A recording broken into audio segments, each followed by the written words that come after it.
What is going on, everybody? It is your boy Skipper.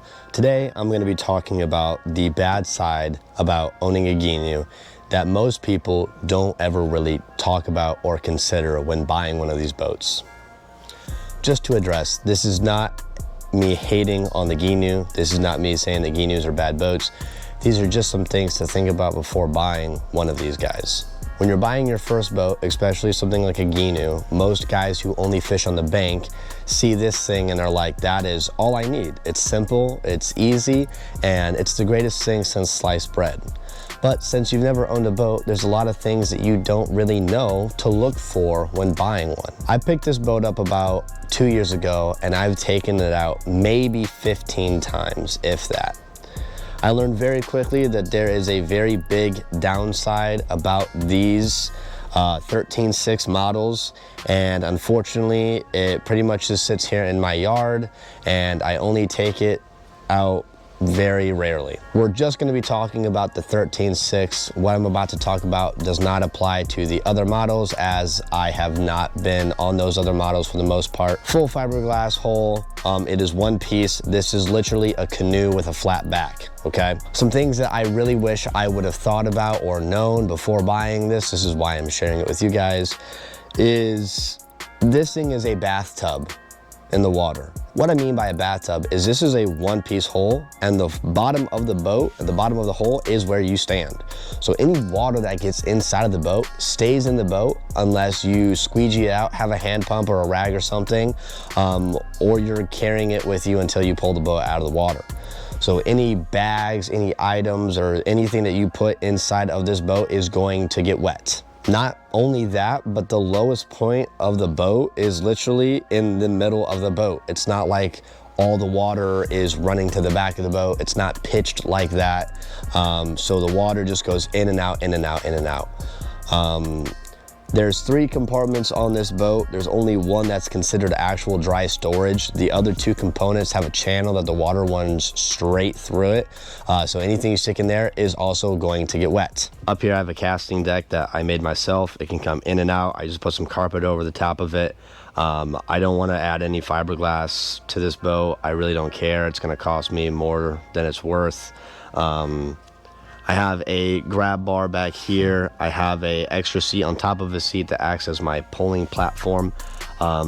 Pretty useless considering the fact that this boat is near impossible to actually pull around. And that's not even just coming from me. I have friends who are professional, guides who guide every day, and they try to pull around this thing, and it is a nightmare. Another thing to address about these boats is they do not handle chop at all.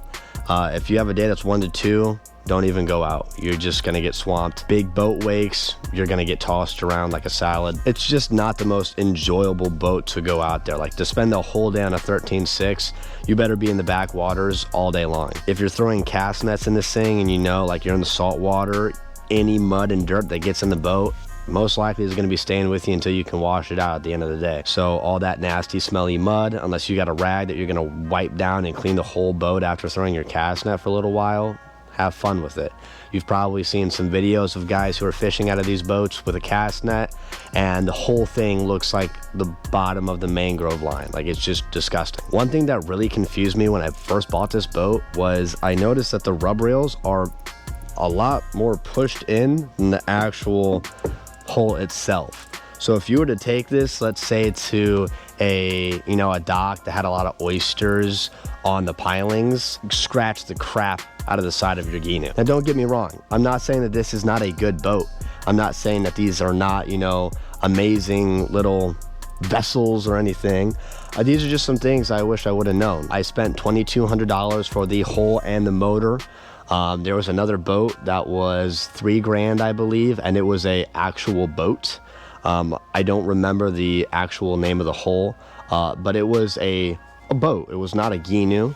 And I think if I would have just saved the extra $800, I could have got something that suited me a whole lot better. If you hook a big fish, you're gonna go on a sleigh ride. If you hook a big tarpon wherever he wants to go, your gheenoe is getting pulled behind it. I mean, unless you got a trolling motor with a spot lock on it, which most guys are not gonna go put a spot lock trolling motor on here, considering, those motors are $3,000, and these guys are, the hull is $2,000. You know, like you got more money in your trolling motor setup than you do the whole boat. Stability wise, the 13.6 is a super small boat. I mean, it's not stable by any means. You have to walk on the middle of the boat at all times, or you're gonna fall off.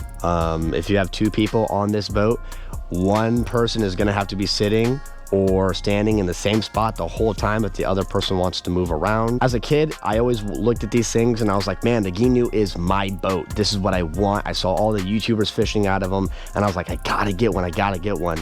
And I'm not gonna lie, I was really let down when I first got this boat. If you're looking for something to just get you out floating around on a canal and whatnot, by all means, this is a great boat for that.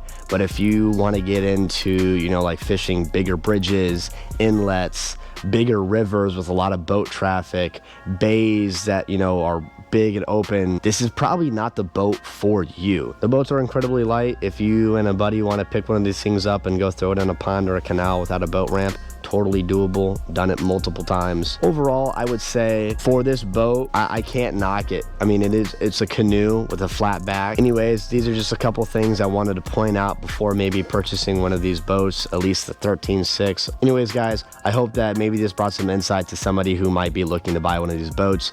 Maybe you now know that this is or is not the boat for you. Anyways, done yapping.